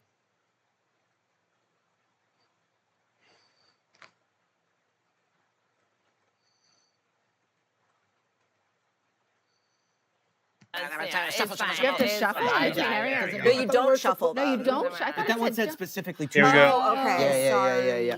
Another public event. Nuclear proliferation. No! Starting with the player to your right and moving counterclockwise. Each player may take up to 8 resources from the project. From the project. Oh, That's gonna love that. one to go. Goblin!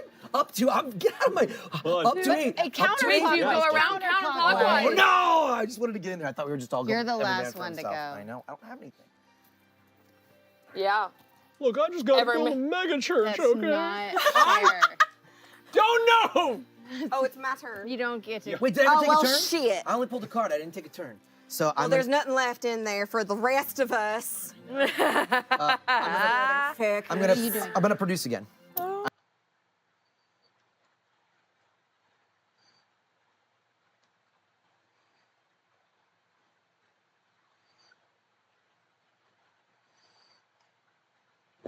I'm productive. That's what I you're do. the first. That's what I do You good. produced 3.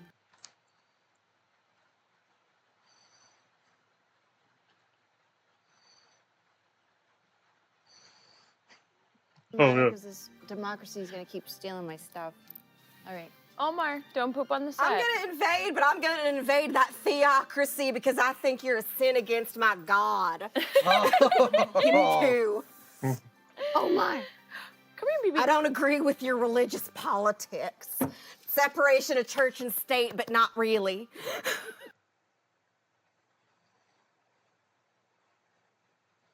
Sorry. Wait, what did I do? Oh, yeah.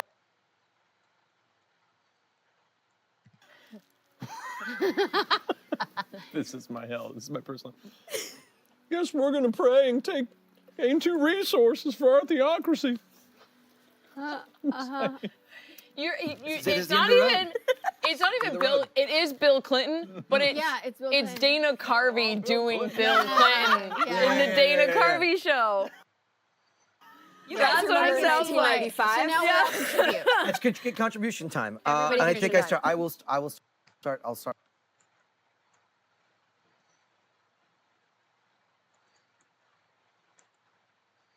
I'll keep my player card. Another public event. Oh, yeah. Neo-ludism. Due to mass ignorance, the population has decided that technology is inherently evil. And that a violent, destructive return of an agrarian lifestyle is our only hope for salvation. For the rest of the game, no techocracy may produce. Oh, he's a tech up. He can't do it for the action and stuff. He's the one who picked that one, and he's the only technocracy. What's more, the boon of technocracy is that they get, when they choose to produce, they get more. They get like 3 instead of 2. So that just Keep this card face up for the rest of this, not round, game. Oh, buddy. Oh no. Oh, no. Can't produce. That's you can steal. With what? You're gonna have to invade the theocracy next to you. Okay, your turn. Okay. I'm going to indoctrinate. This has been wrong for me, so therefore it's wrong for you.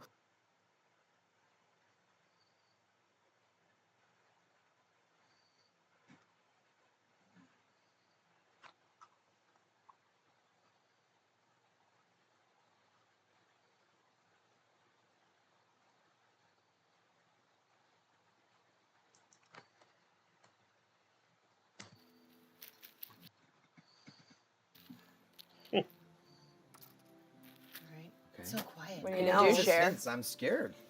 I'm scared of any other You're just jokes not I can talking. make. So you should Stockpiling call it over out. here. Yeah. Stockpiling. You should call it out. What you're doing? Yeah. Yeah. What's your action? What did you just have to do? We do don't it. know. What? What are people who This are is a watching video program. gonna know? I'll just produce something funny. You know what I love? This game isn't fun anymore. I love. He kind of comes up with a kind of interesting move.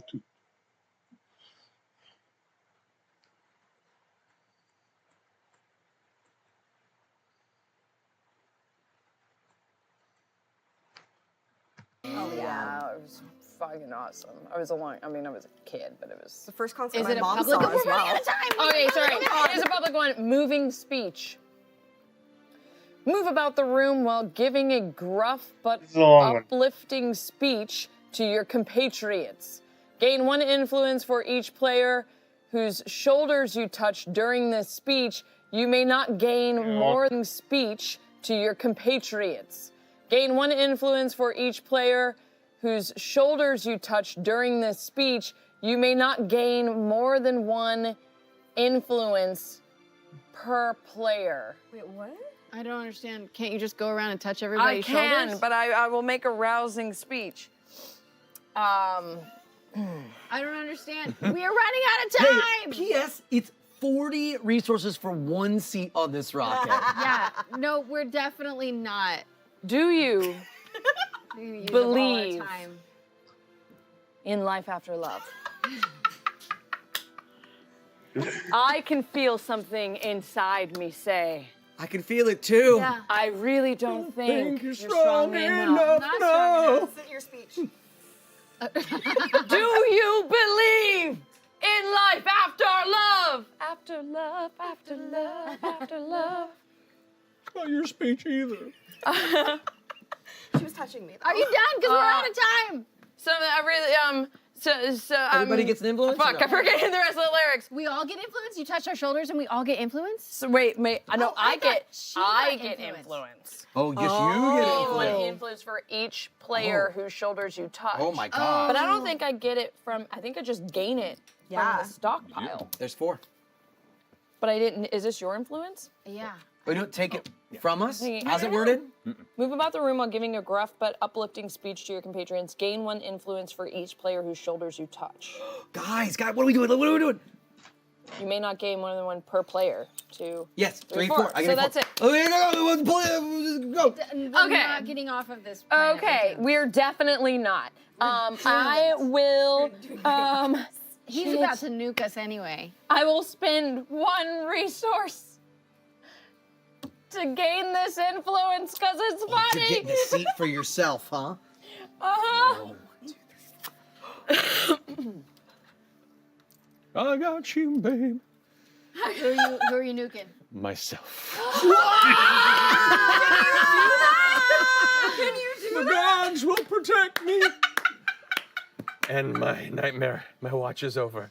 Go. Oh my god. Oh my god. You don't know why you did No that. There's resources no to way steal. You have to do share. Well, I'm playing the game. That's I'm out of the funny. game now. I'll have play some person just so he could get it out.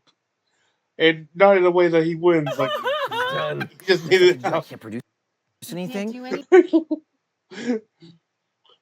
That's not the one where they had to play a video game with those weird glow, like costume glow, like a beat ammo costume glow song was bad. I can't do You anything. could This steal. one got forced the player to throw the game. Like it's not like it did. There's no but resources to reason- steal. You could steal 1 resource. I We're can't even do doomed. that. Reading it upside down You are earlier. doomed. I will just gain 1. I will just indoctrinate my followers yet again in a sad state of the end of the world. I'm gonna steal 1 of their influence. I'm gonna produce. See, that's a thing that democracies do too. Producing. Again. And we're out of time. Contribute. Okay. I was hiding 2 all along. Oh, contribute.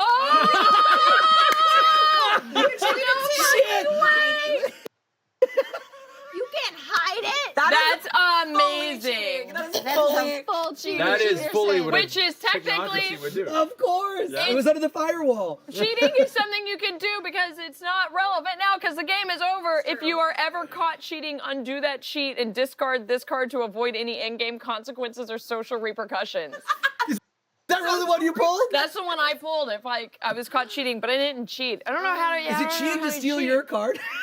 Hey guys. Can you like literally just take somebody's influence as cheating? What is I cheating? guess We so. get to 40? 2, 4, No. 6, 8, 10, 12, 14, 17. We didn't even sort of get I literally cheated. Matt killed himself and we all died in Armageddon. Yep. But you know That's what? exactly what happened. I died on top with the most influence. It doesn't matter. yeah. We So- all died. We all died, but I'm taking y'all down with me. That's exactly correct. Wow, we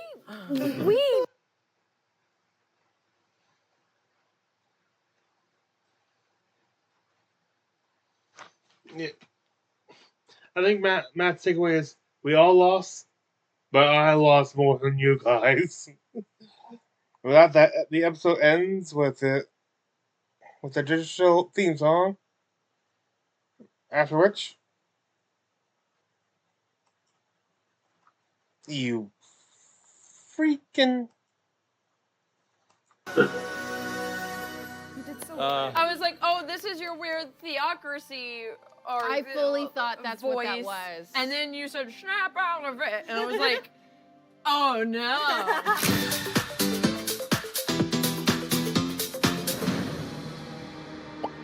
And that the episode ends, and all that's left is to show you my new homebrew.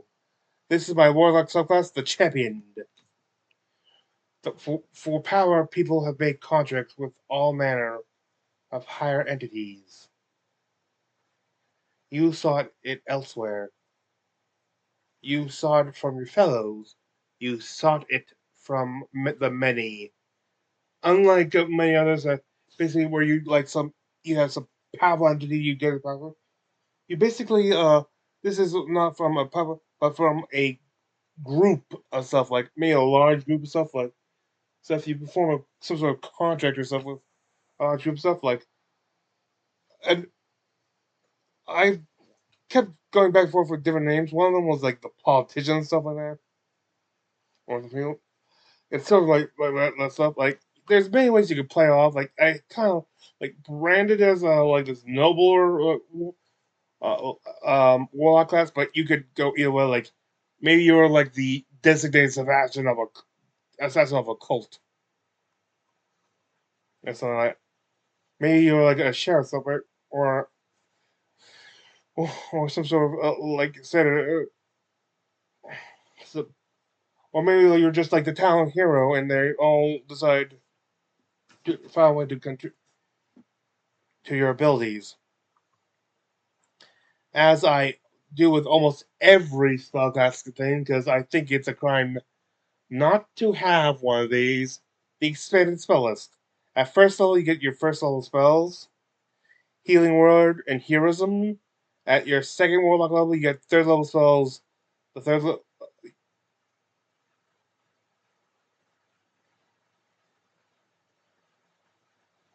Actually, at the third.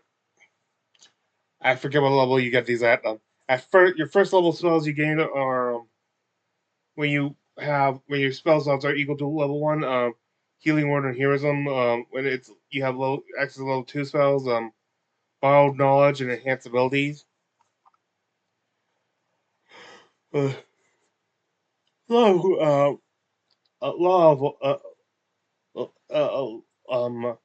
of Bard and Paladin spells here. You got Crusader's Mantle and Motivational Speech as third level spells. For fourth level spells, you got Resilient Sphere and Faithful Hound.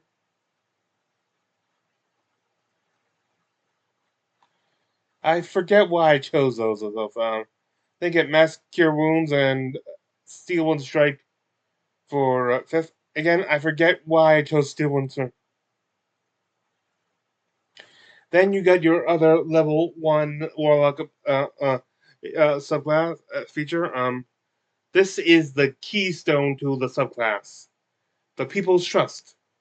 You have a number of trust points from those you bonded with through whatever contract or agreement or pledge you have. The number of trust points you have cannot exceed the number of people you have bonded to as part of your pact. But you can also not exceed your warlock level. You can only hold as many as your warlock level. If you're dealing with large groups of people, this will be the bigger limiter.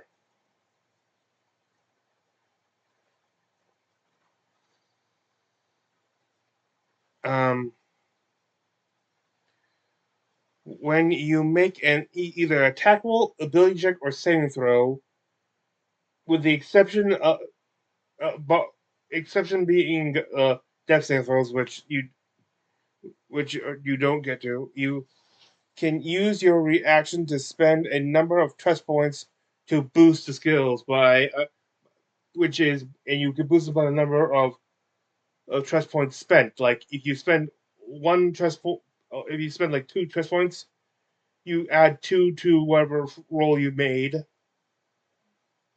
These rolls, you must decide to do this before the actual roll is made, like before you know, so you don't know neither the results nor the total. So it's like you're using it, but so you have no idea if it's needed or not.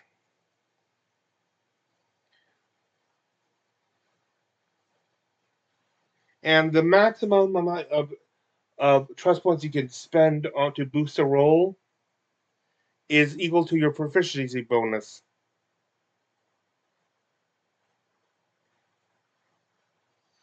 You do regain all expended trust points after a long rest. All features going forward have some sort of thing that have some sort of feature that or part that you can spend trust points on. With the next one being the only one that does not have a like have of any that requires you to spend trust points to get something, though it can enhance them. Rally point: you generate an aura to empower your comrades. All okay, that's supposed to be a number. A number of allies of your choice equal to your charisma within a radius equaling 10 feet times your PB, your proficiency bonus, have advantages on all ability checks while within the aura. The aura lasts for 1 minute and can't be used again until either you complete a short rest or you replenish the aura by spending 6 trust points. This, by the way, is I'll have to go in later and re-edit these to show like what level you get this. But this is your level 6, so like when you first get this feature, that you would have to extend an aura, you would have to use all your trust points you have available.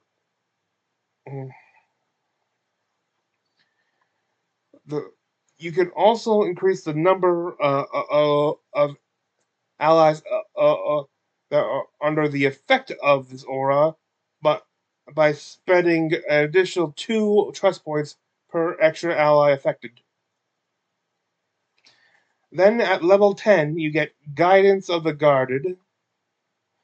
Over the course of a long rest, you can spend time with a creature you are bonded with as part of your pact, and copy 1 class feature they know. Like it has to be a class feature, not a racial or any other feature like that, or feat, something like that. This feature must be of a class level less than or equal to your proficiency bonus. It can't be like they're like a spellcasting feature. You can't get like traditional like spellcasting with where you don't just upgrade your what level your spell slots are at, but actually get new higher level slots.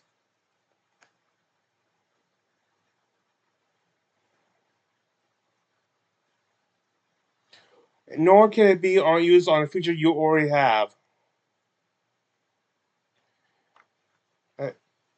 You must to copy this. You also not in addition to the long rest spent. You must spend a number of trust points equal to the level of the feature you're copying, and you also gain no other benefits of that long rest. Furthermore, you can only have one feature copied at a time. This can be, when chosen wisely, a very powerful feature.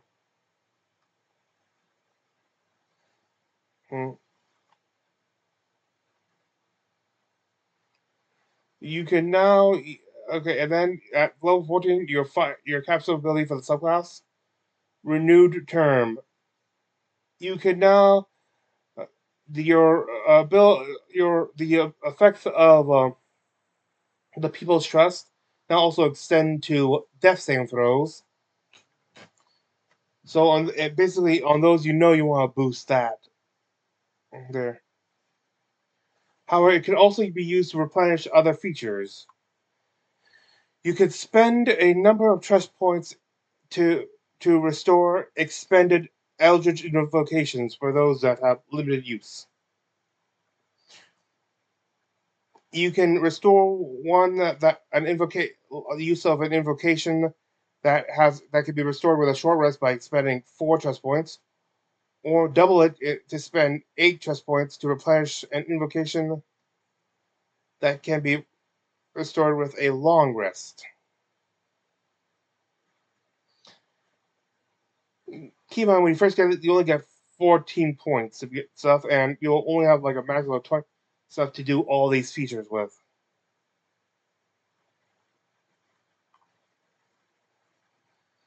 You also can use this to replenish you spend trust points to replenish both spell slots and mystic arcanums.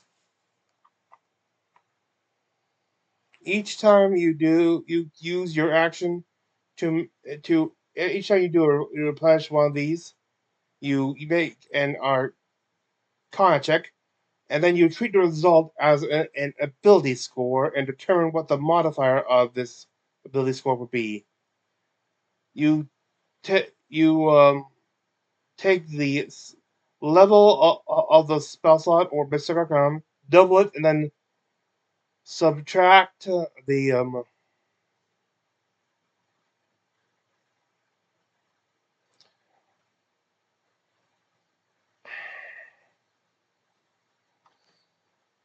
subtract the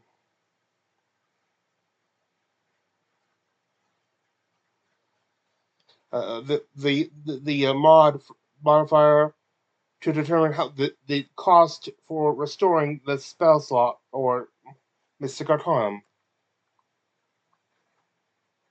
It is possible, like if you roll high or like have like or if you like put points like proficiencies into you to your Arcana checks and stuff, like most of them, and with art and ability stuff, and decent like also intelligence too, you could raise a point where you could potentially get something like 30 or above, which would give you a 10. Meaning for like your like for that case you could actually technically rules as written for this spell slot actually restore your 5th level spell slots, which is what your level your spell slots are, for free with that one good check. One very good check. And because of Orm, we definitely know it's possible to get ability checks that, or some sort of ability check or stuff that is higher than 30. With that, I thank you for joining me. This is Freenet Readventure, and I wish thee good fortune on the quest of life.